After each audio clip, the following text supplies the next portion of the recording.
This is The Meaningful Way. I'm your host, Luke Iorio.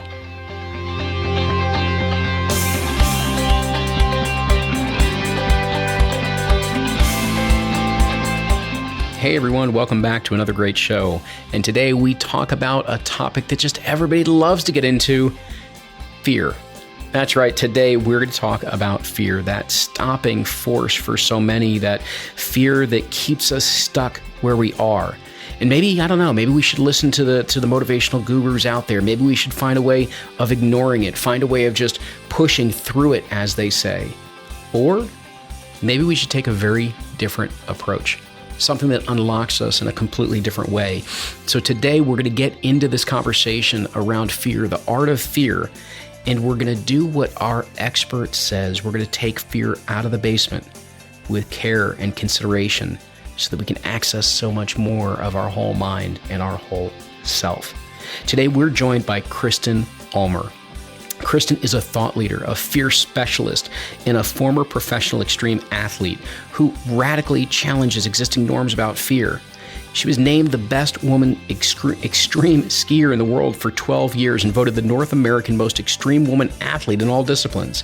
Ulmer spent her lifetime facing fear. She was even labeled fearless by the outdoor industry for a decade and a half. But that is a designation that she now realizes is not only impossible, but it's also undesirable. Recognizing the deep misunderstanding we all have when it comes to the emotion of fear, Kristen seeks to end our humanity-wide war against it, which will not only resolve many common epidemic problems that we face, but allows us the greatest chance to achieve our whole mind potential. Her work has been featured in the Wall Street Journal, the New York Times, Forbes, NPR, more, Outside, USA Today, just to name a few of all of the wonderful places she's at right now. And her book, The Art of Fear, Why Conquering Fear Won't Work and What to Do Instead, is now available in booksellers everywhere around the country. And so with that, I get to welcome Kristen Ulmer to the show.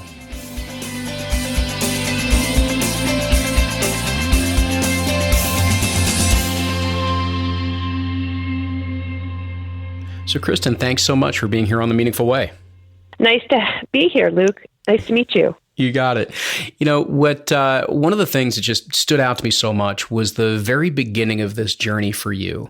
And you start out even the book with this incredible story of talking your way into a film shoot and convincing the ones that were doing this shoot that you already knew how to do all these fancy tricks and everything else, when in fact you hadn't done the tricks, you hadn't done the drops yet.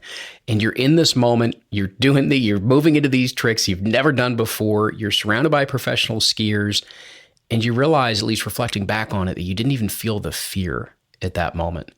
And I'm wondering if you could just kind of take us through a little bit of that experience and what that started for you in the way of this journey.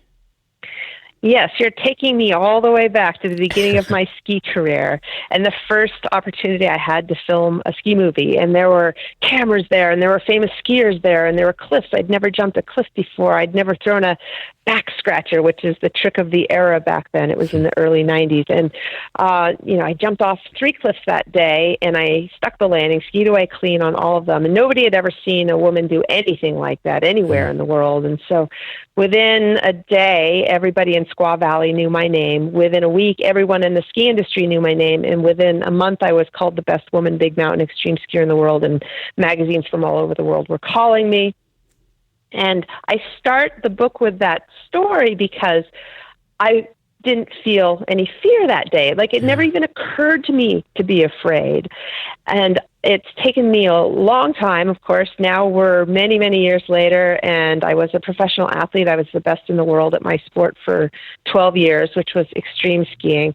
And I've retired in 2003, and now, of course, many years after that, I now reflect on these experiences, and it turns out I did feel a lot of fear. Like, fear was motivating me. I was also really drawn to fear. Like, I liked feeling fear.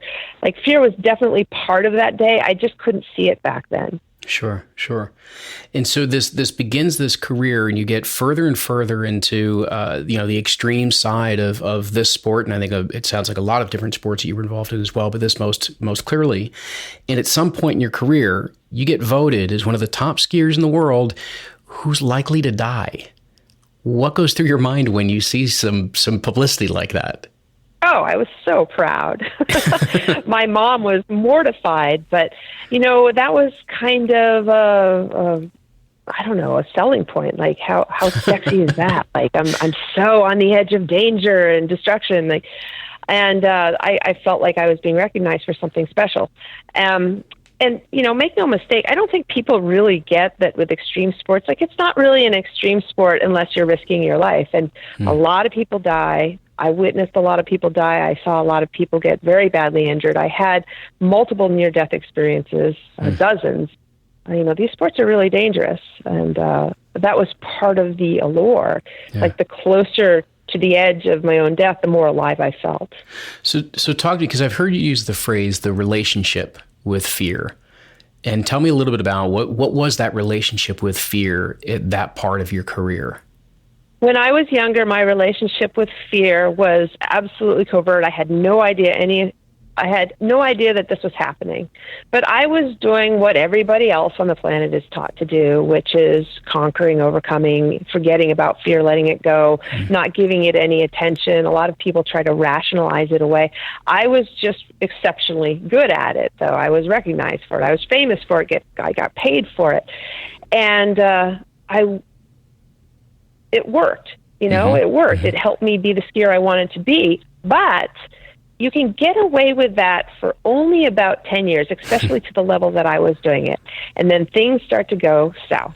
And for me, what happened towards the end of my career, I started to burn out and I started to hate skiing, which is weird. This is my greatest passion of my life, and I just hated it. And I had PTSD. Like, what was that all about? Yes, I'd seen my friends die, but it was skiing, it was sports. And I also had severely crashed adrenal system. I had to sleep 10 hours a night just to be able to function. And I got to the point where I couldn't do it anymore, and injuries weren't healing. Like, for me, the repression or the overcoming of fear, those were my consequences. And I didn't know the relationship between those symptoms and the repression of fear at the time, but I recognize it now. For other people, I've learned that the symptoms of repressing fear for 10 plus years can be depression, or it can be major insomnia, or severe fear, overwhelming fear, or anger, or anxiety, low or high grade anxiety with you all the time, PTSD, of course, and on and on. Sure. So take me then into, well, I guess you describe a bit of obviously the major impact that it had on you as the years of repressing fear started to really add up. And I think you said you retired in 2003. What did you pivot to at that point? Because you kind of go on this journey of really trying to understand this, at least from your own perspective, of what was really going on here. Take us through maybe that part of your journey and what really has led to the work and the book that you have put out there today. I started ski camps in 2003 that were mindset only, no technical tips. And I thought it was perfect because I was the poster child for it's all mental. I had never had any training. I even made it on the U.S. ski team for moguls. So I had kind of two sports careers going simultaneously. And I was definitely convinced that great athleticism is all mental. So I started these mindset-only camps, but I kind of had a secret reason why I started them. I wanted to heal my relationship with skiing. I hated it. Like, what was that about? And so I set out to heal that relationship through these camps. And what happened is people would come to me, and my camps were immediately very successful. People would come to me to have less fear while skiing, or just to become better skiers mentally. And I started helping them do that, but I started helping them make friends with fear and maybe do a dance with fear rather than ignoring or letting go of their fear, like learning how to enjoy the fear while skiing, which is kind of what makes skiing fun, Imagine skiing without fear. It would be really boring. Nobody would do it, nobody would buy lift tickets. And then my ski clients then started asking me to work with them in their everyday lives to help them deal with their depression or their anxiety or you name it, their strained relationships, or they were having a hard time making decisions, or they were underperforming somehow, or they were burnt out. And one by one, I worked with them and I healed their relationship with fear, helped them make friends with fear again. And all of these problems just started dissolving after just a few hours of sessions. I mean, even somebody that was depressed their whole life all of a sudden wasn't depressed anymore. It was crazy. And so what's happened now is that I just work with clients, oftentimes one-on-one, oftentimes groups, in sports, not in sports.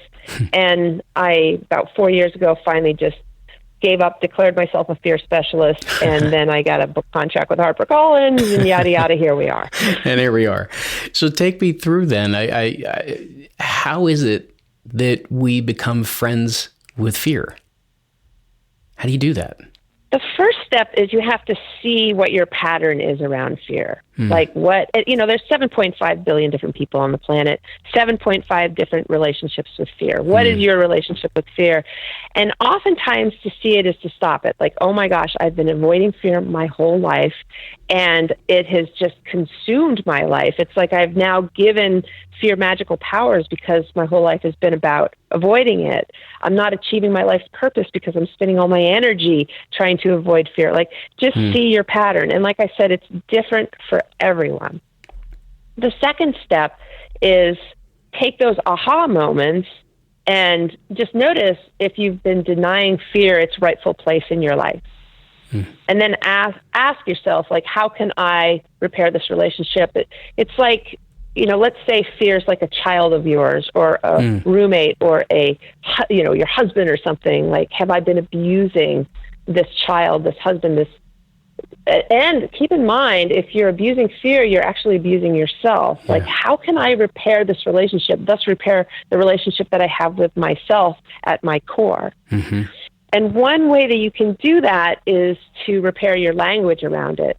Like, let's just do a little exercise right now, you and me. You ready? Yep. Talk to me like I'm your fear. Like I'm an individual in your life, like a roommate that you're just stuck with for your whole life. I'm never going to go away. I'm part of life. And say like, you're so annoying. I wish you wouldn't wake me up every night. Like, just talk to me like you would talk to fear. Okay. So let's start there. You wake me up at night. You seem to pop up at the most inopportune moments. You create extra chatter in my head when I really want to listen to other parts of myself. And how do you feel about me? Like, really get into the emotional quality of your relationship with me. You're annoying, frustrating, obstructionist. Are you embarrassed by me when I show up? Sure. I can go there. I'm trying because I absolutely love where you're going. This is very related to some of the work that comes up in a lot of the client work that I do as well. And so I'm trying to tap back in actually to a lot of the ways that I've looked at this in the past. And a lot of what you're bringing up is exactly it. So annoying, it can be embarrassing. It can feel shameful to have that fear. It can be, you want to be able to repress it because you don't want to show any weakness. It can be something that you resist, you fight with in some type of regard of not now, not this, not, get out of my way type of feelings as well. And notice you just shift to an it perspective. Yeah. And it's really powerful when you see it as a you, like see fear as an individual in your life, or maybe an employee in your corporation that's here to help you, not hinder you. Like, fear is never the problem in our lives. What becomes the problem is that we start seeing it as a bad thing and we start fighting a war with it. We start running away from it. It's like we're not fighting or fleeing the situation anymore. We're actually fighting or fleeing the fear itself. And it's that strained relationship with fear that is your now strained relationship with yourself. Like, however you talk to me as fear is how you talk to yourself. Like, if you say to fear, I hate you, I'm embarrassed by you, you hate yourself, you're embarrassed about yourself. And so I think that one of the best things people can do to heal their relationship with fear is to change their language around fear. So give us an example of what would that healthy conversation with your friend fear look like? Well, a couple things, just taking it really simple. I was at a group event the other night and I said, raise your hand if you've ever said to anybody in your life when they say, I'm afraid, well, there's nothing to be afraid of. You're fine. You got this, right? Everybody raised their hand. the thing is, life is a scary experience, and there's much to be afraid of. And when somebody in your life, and go back to the first time you were saying to your mom or dad, I'm afraid, what do they say? Oh, there's nothing to be afraid of. And their intention is good in saying that. But the problem with saying that to a child is then I call it fear shaming. Yeah. Then it says, oh, it's, it's a bad thing. You're not supposed to be feeling fear. It's a bad thing. Like, that's where the madness starts. Like we may have all had a great, healthy relationship with fear since, when we were very young. But the second somebody says that, well-meaning, it starts the madness. Keeps me in business, though, because, I make a living helping people make friends with fear that maybe they've been repressing since the first time mom said that at age 4 or 5. What happens is then fear then goes into your basement, gets stored in your body, and it doesn't have a chance to develop, and it operates at a 4 or 5-year-old level your whole life. So back to what you're saying, though, change your language around it. First of all, when our friends say, I feel afraid, the worst thing you can say to them is, there's nothing to be afraid of. That's absolutely not true. Like, let's say somebody's about to give a speech. I feel afraid. Good. Right, is what we should say. Right. Your fear is here to help you come alive and be more present and focused. Or tell me what that feels like. Tell me more. All right, let me know when it passes. It's actually been proven by science that the fear and all the associated adrenaline and all the chemicals that get released happen about 10 to 90 seconds, and then it's gone. It's like fear is not meant to be here forever. But if you just let people have their experience and don't encourage them to kink that hose, then it'll run its course in 10 or 90 seconds. And the second they start speaking or giving that speech, they no longer feel afraid. But if they are in the habit of repressing it and kinking the hose, all of a sudden it becomes all they know. And they just eventually give up giving speeches altogether because they can't get this beast under control. So that's how you can speak to other people, and it's also how you can speak to yourself. It's like pain, right? Which makes you feel more pain, saying no to the pain or saying yes to the pain. Like, I don't want to feel this pain, right? We all know that makes you feel worse pain, but if you say, I do want to feel this pain, I mean, it may feel a little artificial, especially if you're not used to doing it, but then all of a sudden, the pain lessens, and, look at people that get tattoos. They love feeling the pain of getting tattoos. They're addicted to the pain of getting these tattoos. It takes them into these higher altered states like the zone and flow like we see in sports. Right. It's just a matter of changing your language, changing your perspective. It's one of the best things you can do. So I think, a couple of things that I want to extract there for everybody listening, where this begins is just that awareness of what are your patterns with fear. And then when you start to go into that next step of, how can I repair this relationship? What Kristen, you were just saying is that there's this acknowledgement and validation. You're not trying to invalidate the fear, but instead you're trying to welcome it in, let them know that it's, let it know that it's going to be okay. I understand where you're coming from or what it is that might be going on. And then the information behind that of that most of the feelings of fear are just in those waves of 60 or 90 seconds, and that it will begin to pass. And that, interestingly enough, and I'm not sure if you're familiar with this, it brought to mind some of the work that was popularized by Dr. Kelly McGonigal, one of the famous TED Talks about all the things that we knew about stress were wrong and how to make stress your friend. And it's in that 60 to 90 seconds of stress or 60 to 90 seconds of fear, our bodies are getting itself ready for whatever's about to come next. And that's part of the physiological response that we have going on. And it's okay, we can use that. That can actually be a really positive thing to bring into performance, because we're just opening up the blood vessels and opening up the heart and all those types of things. And so I think those are some really helpful things for everybody to understand. Now, there was something also in what you were talking about of looking at fear as one of our employees. And I know that's something you spend a lot of time in the book talking about, these employees, these voices that we have, and how to really begin to listen to them. And I was hoping you could go a little bit more into that, because I think it really deepens this relationship we have with all of our emotions, and that fear is such a great gateway into entering into this level of understanding for ourselves. So I'll go back to your first comment and just relate that we see a lot of books being written about the virtues of stress, the virtues of disappointment, the virtues of frustration.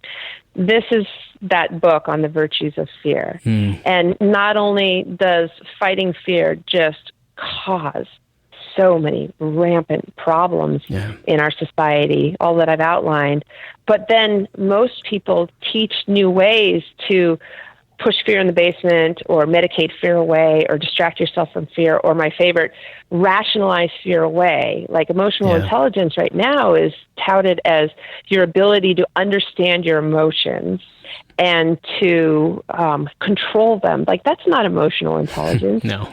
Emotional intelligence is our ability to feel our emotions in an honest way and then use them as a tool for creativity and aliveness. So that's what I'm doing with fear. And I feel like nobody's really broached fear yet because it's the biggie. And we're so conditioned to not turn towards fear. We're so conditioned to turn away from it that I'm trying to change that. And then the second thing that you brought up is employees. And my book's premise is, my book is a big, gorgeous book on fear. Like, it's not Fear 101. It covers everything, Yep, it does. And the whole premise, and the whole premise of the book is that we're like these corporations, like your corporation called Luke, I'm Kristen, there's Apple, there's Honda, right? And our corporation has a name, but our name is just a concept. What really makes up who and what we are is our many employees, 10,000 employees in the book. And you have an employee called the controller, the protector, anger. I talk a lot about anger in the book and its association with fear and repression of fear. And then there's this employee called fear. And, just not to spend too much time on this, but if you were, let's say, a manager of a company, and not one of your employees knew what their job title is, what their job description was, who's boss, what they're manufacturing, how well would that corporation be run? Not very well. Absolutely. Be a lot of challenges. Right. So what I do as a facilitator when I work with people is I talk to different employees in their company, and I help Luke, me, Kristen, be better managers. It's like, okay, am I trying to just control all these employees rather than take advantage of their excessive wisdom and knowledge? And fear is one of the most abused, covert, running the show from the basement, and fear may be so angry about you ignoring it. It may be hysterical. It may be so anxious. It's like, its job is to be afraid, and you're ignoring it and fighting it and overcoming it. And it's like, it is doing everything it possibly can to get out. It'll even burn the house down in order to get its message out at this point. But if you turn towards that employee and you give it some respect and consideration and give it kind of its rightful place in your corporation to do its magnificent work that it's here to do, things change in your life, and they change fast. For starters, you're no longer carrying out an unwinnable war in your unconscious mind that's covertly messing up your life. And then also, so then depression ends, anxiety ends, excessive anger ends, and on, insomnia ends. But you now have this asset and an ally at your side. And next thing you know, it's like you're Batman and fear is Robin, and you guys are like super good superheroes together, right? Better together than apart, Whereas like punching Robin in the face, right, may give you a moment of like, I showed him. Right. But then now you have this fear, this Robin stalking you and terrorizing you, and you're much better making friends with Robin instead, and you and fear together can go on and do anything and be magnificent. Absolutely. There's in the field for just tying this to the corporate analogy further, inside of organizational work, there's so much attention paid to employee engagement right now. And one of the big statements, one of the big, pieces of clarity that people are beginning to understand is at the end of the day, employees just want to know that they're valued and that they matter. Well, it fits your analogy so perfectly with what you're describing with fear and the other voices, the other employees that we have running within us. They just want to know that they're valued and that they matter. which means listening to them, which means, giving them a seat at the table to be able to understand where they're coming from and give that consideration to them. So it holds extremely, extremely well. I guess maybe one of the things I actually wanted to pose to you, because this is something that we get into a lot on the show, it's some work that I do with my clients as well, is that we hear from and see so many people who they've for too long put off what I would say are their tomorrows, meaning they've got that dream of a beautiful life and work, and they even have the ability and the energy to pull it off, but they never step foot outside the door. They don't break the cycle that they're in. And so they just perpetuate some of these challenges, and they never really step into the life that really is theirs for the taking. And I'm just kind of curious, what would your advice be to them?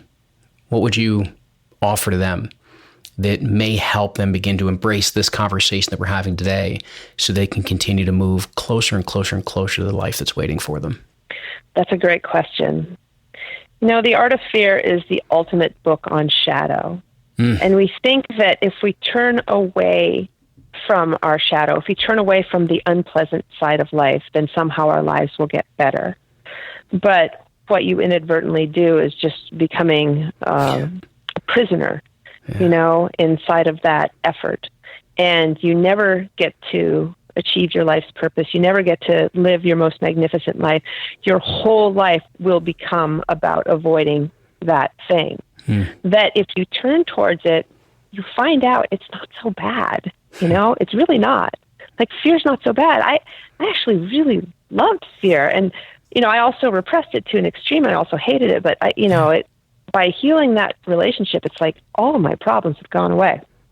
And so if you turn towards the fear and show some curiosity and respect and consideration for it, and how in part you do that, I want to make sure that we don't forget this.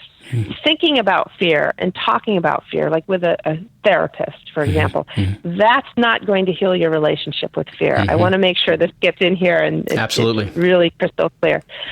Feeling your fear is what's going to heal this relationship. You've got to be willing to feel it.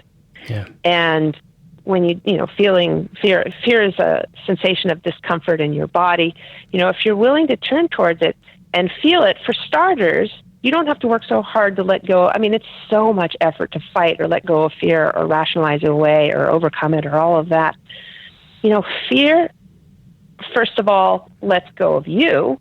In 10 to 90 seconds, it just winds up not being that big a deal. And that's why when I work with people, it's so fast acting. You turn towards fear, you let it speak. You don't have to mull over anything from your past. Just heal that relationship as it exists today. It lets go of you. No more fear. It's crazy. Like, immediately. And then it stops covertly running your life. Yeah. And so your problems then are either reduced almost immediately or eliminated altogether. Yeah. Some problems that I've seen eliminated altogether are excessive anxiety, panic attacks, immediately. I mean, you do this for an hour with a good facilitator. It's like, you never have to worry about them coming back. The insomnia, even depression. Yeah. Unless there's some sort of attachment that you have to your depression, which, we all know about that, but that's another conversation. Yeah. And then all of a sudden you're set up for your best possible life just by turning towards your perceived enemy. You find out it's not an enemy at all, but it's actually your greatest source of wisdom, clarity, motivation, aliveness, focus, excitement, presence, all that. Yeah. It just is. You just have to do the exact opposite of everything you've ever done before. I mean, what's the definition of insanity? Right. Exactly. Right. Now, there's this. It brought to mind this wonderful quote that you included inside of the book from the philosopher, the modern philosopher Ken Wilber. Wherever there is other, there is fear. And I love the way that you're highlighting this, because it's reminding us, and we're doing this with fear, and as we begin to do it within ourselves, maybe we just might be able to figure out how to do this with other people as well, is that as we don't make it other, we don't make it different, we don't make it separate, and instead we walk into that shadow together and we feel it and connect to it at those moments, we realize there's no longer anything to fear. And I thought that's just is a wonderful perspective that we just have not heard enough of by any measure whatsoever, that you are bringing into this conversation that is very important. Well, I wanted to reflect. I love that you brought that up, because that's kind of deep into the heart of the book. Yeah. There's a lot of more surface stuff, and so I rarely get to talk about that part of the book because it's really gorgeous. But there are 4 different stages of dealing with fear. The first is you repress it, you fight it, everything that you've ever taught to do. 99.99% of all people do this, including athletes. Yeah. And it works, but just a little bit, and there's long-term consequences that are devastating. The second one is you rationalize, like, okay, fear will be gone in 10 to 90 seconds. I just have to stick with it and whatever. That's level 2. Level 3 is where you allow yourself to feel it. You allow yourself to go into your body, sense the place where there's discomfort, and allow yourself to feel that discomfort. Like, that's 3rd level. Yeah. But there's still a separation between you and the fear. Like, you feel it. Whereas 4th level is what you're describing. I use the word intimacy, where you become the fear and it becomes you, kind of like lovers that are really having good sex, right? You become that person becomes you. And there's like this gorgeous exchange, and all of a sudden, because you are so connected, that fear is not the other that you're now afraid, that you've been so afraid of. It becomes a part of you, and like magic, just fear goes away. And there are very few athletes, by the way, that are at the 4th level. And the ones that I've met are all the best in the world at their very, very dangerous sports. I've only met 5 people like this. It's really cool to see. And that's absolutely tremendous to be able to connect to individuals that are at that place and have embraced themselves fully in that type of regard. And it's the more that we do that, the more that we connect to the wholeness of our experience, the wholeness of what's going on inside of us, and that it is all part of it. We no longer try to isolate. We don't try to repress. We move through those stages as you just described. I guess to start to bring the conversation around, 2 last questions that I've enjoyed asking my guests, especially of late. The first one, how do you want to be remembered? I love that question. I only talk about my ski career because it opens doors for me. Yeah. When I was a professional skier, I was, just like you would imagine, an egomaniac, hedonist, loved the attention, was definitely motivated by demons and insecurities.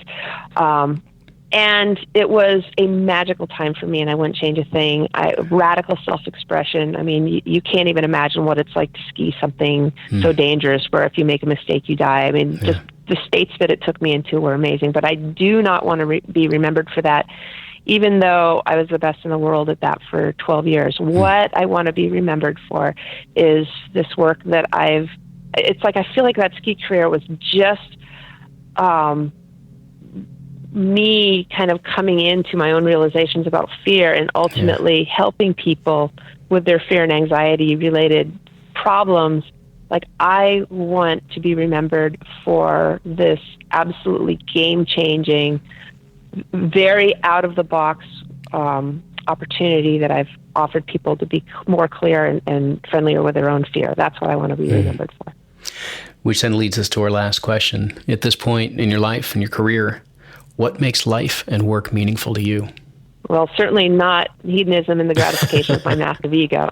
Although it's nice doing interviews. It's a little bit of an ego trip. Like, oh, look at me, big, like Snoopy on the doghouse. Like, here's fear expert, right? But what makes it worth it for me? And I'm 50 years old. I don't have children. Everybody wants to leave their mark on the world. Everybody wants to leave the world. Well, not everybody, but most people. I want to be, I just want to help people. That's all that I care about at this point. I want to help people. I'm inherently lazy, and I sat around just developing this message for 30 years, basically. And it took me 30 years to write this book. And I didn't have to write this book. It's exhausting. It's a lot of work and it's scary. I'm radically challenging existing norms around a huge subject that is so ingrained in society. And I have had some pushback like you can't believe. I've had interviewers hang up on me, calling me an idiot. I've had mentors refuse to write a blurb for me, Wow. ones who have spent their whole life teaching people how to overcome or conquer fear. Right. Like, this is scary, but it's worth it to help people. Like, how could I sit in Salt Lake City, petting the cat and going skiing every once in a while, which I love now, and not take this chance and put this out in the world, especially if it has the capability of helping so many people at a time when we so desperately need it. I could not agree with you more about that. I think this is a wonderful work and conversation that you're bringing to the limelight that can help a lot of individuals and help us in our personal as well as our professional lives. And I think there's a ripple effect that can be created from us getting into these types of conversations much more often, because we're at a place in the world that these conversations are needed. Let's heal from within, accept the wholeness within, and then maybe we can just start working on each other.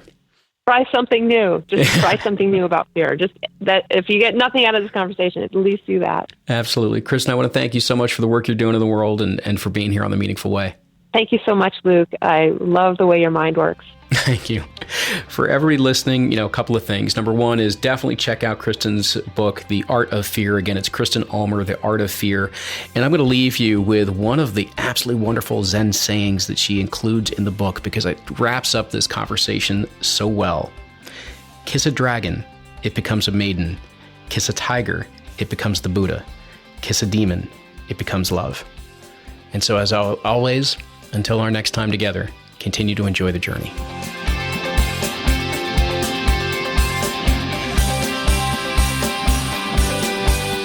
Thanks for tuning in to The Meaningful Way. If you enjoyed this episode, do me a favor and please subscribe and follow along with all these great guests, their stories, and interviews. Also, it helps us a lot if you not only share some of your favorite episodes online, but also provide us feedback. Go into iTunes, Stitcher, or whatever your favorite podcast app happens to be, and rate the show. Provide us some feedback and let us know how it is that we're doing. If you want to learn more about what we're up to, whether it be with the iPet Coach Training School, the Live, Lead, Play Network, or even just what's evolving with The Meaningful Way, go on and head on over to lukeiorio.com.